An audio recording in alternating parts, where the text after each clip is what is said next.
Fala, nação rubro-negra, logo aqui pela manhã vamos para as principais notícias do Flamengo. João Guilherme aqui deixando a opinião dele, falando muito aqui sobre o time do Flamengo. Fez um grande jogo aí nesse jogo de ida lá em Rio Grande do Sul. Você vai acompanhar também aqui a Renata Fã tirando muito sarro mesmo durante o programa aí Jogo Aberto. A Renata Fã, né, que torce pro Internacional, se soltou no programa zoando geral. E você vai acompanhar tudo isso aqui nesse vídeo. Então fique até o final para você acompanhar todas as notícias. Mas antes disso, pessoal, eu peço que você se inscreva aqui no canal, deixa aquele like, clica no botãozinho aqui embaixo para estar fortalecendo, tá beleza? E se você for rubro-negro de verdade, você vai deixar aquele comentário aí elogiando a partida do Mengão.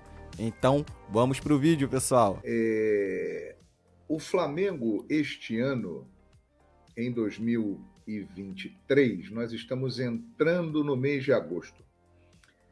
Até agora, as grandes atuações do Flamengo foram em Copas e na Copa do Brasil. Porque eu destaco os dois jogos contra o Fluminense pela Copa do Brasil, que o Flamengo se apresentou muito bem, e o jogo desta noite, em que o Flamengo venceu o Grêmio por 2-0. Eu estou até em dúvida, né, se a atuação do jogo contra o Grêmio, 2-0, foi superior ao jogo do Fluminense. Porque me lembro que no jogo de ida contra o Fluminense foi 0-0 e o Flamengo foi dominante, e no jogo da volta o Flamengo foi bem também e venceu por 2-0. Então acho que não tem muita dúvida que essas foram as melhores atuações do Flamengo na temporada até aqui. Pode ser que eu esteja esquecendo alguma, mas o que me vem à memória de grandes jogos do Flamengo, os dois Fla-Flus da Copa do Brasil e esse jogo da semifinal da Copa do Brasil contra o Grêmio. E vou falar para vocês, hein? Eu acho que essa foi a melhor exibição do Flamengo sob o comando do Jorge Sampaoli. Porque o Flamengo, desde o início do jogo, começou o jogo, ele controlou as ações. Ele entrou num ritmo diferente, numa pegada diferente. Se você analisar o jogo contra o América Mineiro no último sábado no Maracanã, o Flamengo, desde o apito inicial do árbitro, começou completamente diferente. De uma outra forma, muito mais intenso. Nos primeiros 10 minutos, o Flamengo controlou o jogo e o Grêmio teve chances entregadas, em erros do Flamengo. Né? Uma delas, o Everton Ribeiro, que fez uma péssima partida, diga-se de passagem, acabou dando a bola para o Luiz Soares, que do meio-campo tentou encobrir o Matheus Cunha, e numa outra, o Matheus Cunha acabou saindo errado e o Grêmio teve a chance de fazer o gol. Foram as duas chances que o Grêmio teve, porque o Flamengo chegou a ter 70% de posse de bola no primeiro tempo. E numa jogada do melhor jogador do Flamengo enquanto esteve em campo, surgiu o gol que deu a vantagem ao rubro-negro carioca.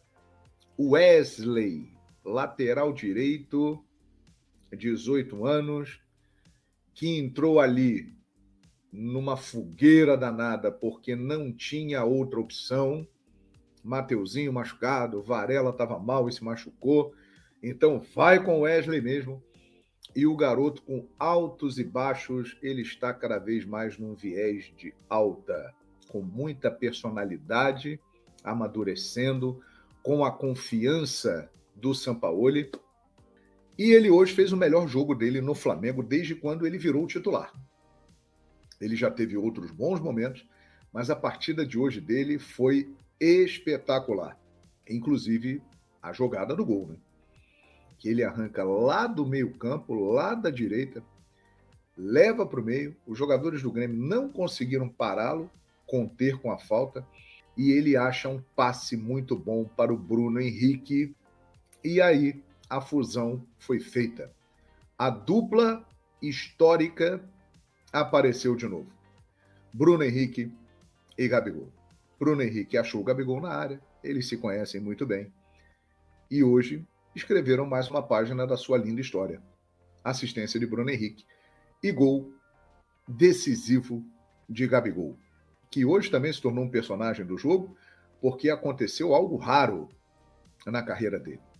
Na maioria das vezes, quando é pênalti, Gabigol pega a bola, vai lá e converte. Mas hoje não.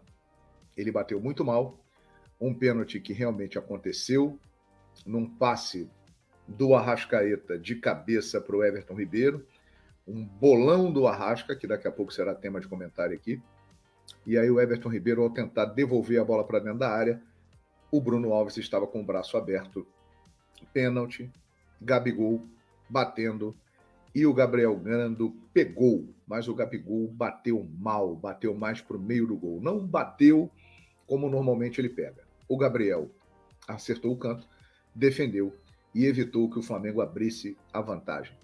No final do primeiro tempo, o Renato, percebendo que o Wesley estava sobrando, deitando e rolando, o que ele fez?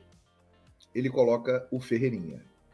Ele tira um zagueiro, ele entrou com 3 zagueiros, tirou o Bruno Vini, coloca o Ferreirinha. E aí o Grêmio começa a ser um pouco mais insinuante, começa a preocupar mais o Flamengo, ali em cima do Wesley. O Ferreirinha entrou fazendo uma fumaça, mas aí já era a final do primeiro tempo. A estratégia do Renato deu errado, né? Ele não contava que o Wesley fosse atropelar, e quando ele abriu o olho já era, o Wesley tinha feito o seu melhor jogo no Flamengo. Levou um cartão amarelo, o Wesley, e inclusive será desfalque na partida de volta da Copa do Brasil contra o Grêmio. Ele e o Kahneman, né, que levou 2 cartões amarelos e, consequentemente, um vermelho, muito bem aplicado pelo Rafael Claudio. ¡Oh! ¡Do Flamengo! ¡Gabi! Estos jugadores saben jugar este tipo de juego, entonces se ligan más, la proposta é maior. Gabigol não se esconde. Foi ele que abriu o placar da boa vantagem construída em Porto Alegre diante do Grêmio. Contou com um superpoder, é claro. A famosa fusão com Bruno Henrique, o garçom completou 200 jogos pelo clube carioca. Muito feliz. 200 jogos com a camisa do Mengão e mais uma assistência.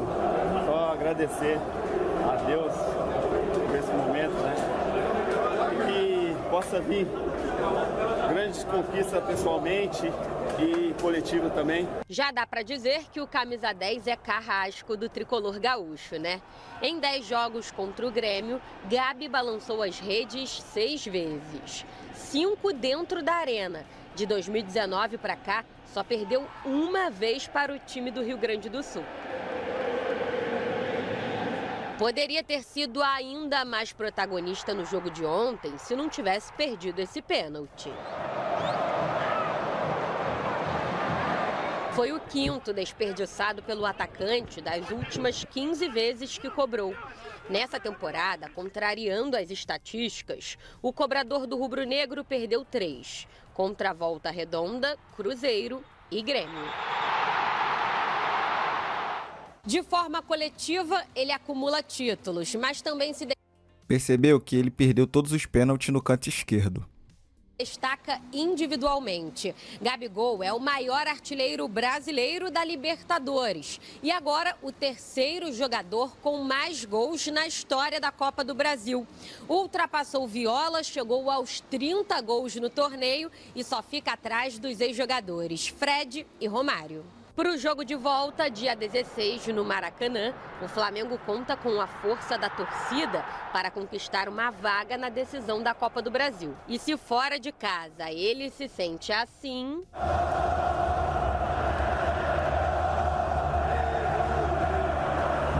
No Rio, espera entregar ainda mais. Artilheiro, predestinado, provocador, decisivo. Assim, Gabriel Barbosa vai escrevendo mais histórias com a camisa do Flamengo. Agora eu vou dar a chance completa para você comentar a partida, Chico Garcia. À vontade. Posso à vontade? Foi um amasso. Amasso. Saiu barato. Fora os ameaços. Placar real era 4-5 ao natural. Se o Gabigol faz o segundo gol ali, sei lá o que poderia ter acontecido. O Grêmio correu atrás do Flamengo, a verdade foi essa. Jogou bem os 15 minutos primeiros ali, quando marcou alto, pressão. Aí teve a chance com o Vila Sante, que ele não tocou pro Soares. O Soares ficou na pistola com ele. O Matheus Cunha fez uma boa defesa. Aí o Soares tentou por cobertura, tentou um gol do meio campo, tentou uma bola de voleio no lançamento do João Pedro, até que o Flamengo entrou no jogo e não saiu mais. E aí começou a trocar passes, trocou mais de 600 passes. O Grêmio ficou correndo atrás que nem uma barata tonta. O Flamengo foi muito, mas muito superior. E a gente tem que entender a realidade. Quando o Renato fala nisso, eu concordo. O time que vem da Série B, remonta um time do zero, e aí ainda tem o mérito de fazer ótimas contratações, mas percebe carências de elenco, quando encara um Flamengo, encontra a realidade. O Grêmio ontem colocou o Natan e o Zinho para mudar o jogo. Menino da base, que estava até fora dos planos. O Sampaoli tinha o Alan, que começou no banco, o Pedro e o Cebolinha. Quando você percebe o elenco surreal do Flamengo, quando o Ayrton Lucas, que é um lateral de seleção brasileira, fica fora do jogo, aí ele tem o Felipe Luiz. E o Felipe Luiz jogando no meio, acabou sendo mais um jogador ali, onde o Grêmio foi muito frágil, com o Vijaçante e o Carbajo. Aí ele tinha, além do Felipe Luiz construindo, o Vitor Hugo e o Thiago Maia que jogaram muito, além do resto, né? A forma como o Flamengo não deixou o Grêmio jogar e o Grêmio correndo atrás da bola, se cansando, não é? E perdendo fôlego, não conseguindo fazer as ações normais da partida. Isso me surpreendeu no primeiro tempo. Não é? A posse de bola do Flamengo foi maior no primeiro tempo, por incrível que pareça, porque o Kahneman, achei que você ia comentar isso também, o Kahneman deu uma força muito grande também, porque o Flamengo tem um timaço, tem uma equipe motivada em Copas e quando fica com um homem a mais, deitou e rolou. O Pedro teve 3 chances quando entrou na partida, que ele poderia ter definido mais ainda o placar. O Gabigol desperdiçou essa penalidade, não é normal.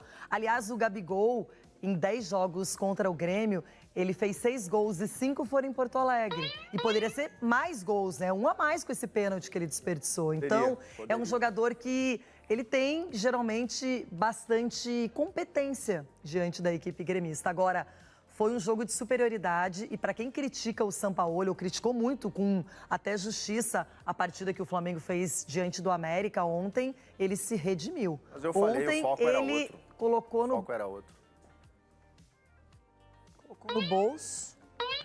Viu, Ai, Renato, o bolso, que você faz? bolso. Você fica mandando recadinho, Eita, aí a ele? gente que aguenta aqui. Aqui, Aí a ó. gente que aguenta depois. Ai, ai. Tá tudo colado. Grudou! Volta pro bolso. É o bolso do Sampaoli.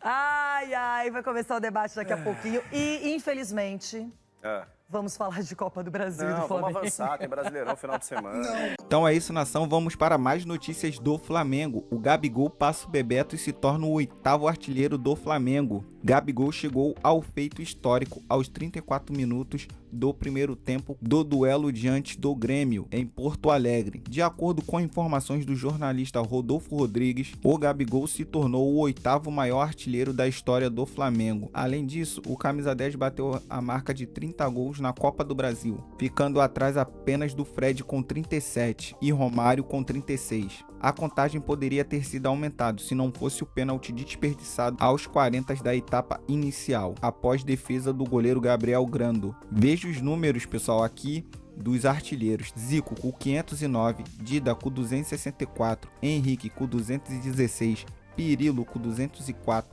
Romário com 204, Jarbas com 154, Leônidas da Silva com 153, o Gabigol com 152, Bebeto com 151 e Zizinho com 156. O Gabigol, né, galera, que chegou ao Flamengo por empréstimo em 2019 e logo no início do ano seguinte foi contratado em definitivo por 17 milhões de euros, cerca de 78 milhões de reais, por 90% dos direitos do jogador. Nesse período, o atacante foi artilheiro da Libertadores 2 vezes, com 9 e 11 gols, respectivamente. O camisa 10 ainda liderou a artilharia do Campeonato Brasileiro em 2019, com 25 gols. O Gabigol, né, agora tenta alcançar nomes como Leônidas da Silva com 153 e Jarbas com 154, sétimo e sexto maiores artilheiros da história do Flamengo. O atacante pode empatar ou ultrapassar ambos já neste sábado, diante do Atlético Mineiro, às 21 horas pelo horário de Brasília, na Arena Independência, em confronto válido pela 17ª rodada do Campeonato Brasileiro. Então é isso, né, pessoal? O Gabigol aí tentando sempre aí fazer bastante gols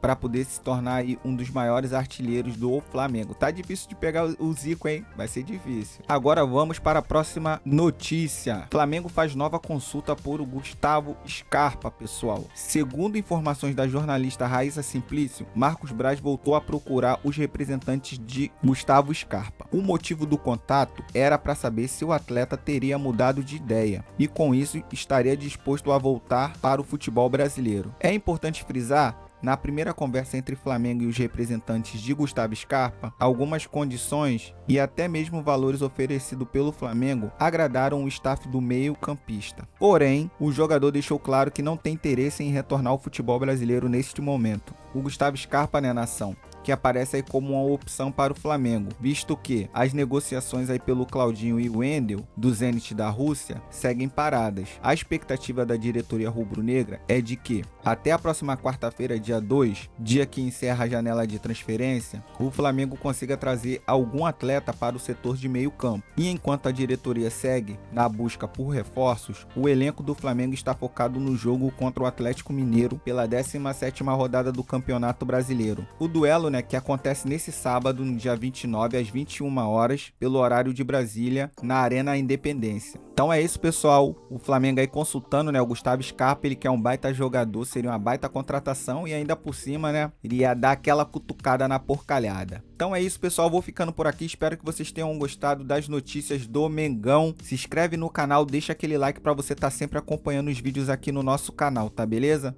Se você quer ficar bem informado sobre o Flamengo, se inscreve no canal e deixa o seu like. Então é isso, saudações rubro-negras, valeu!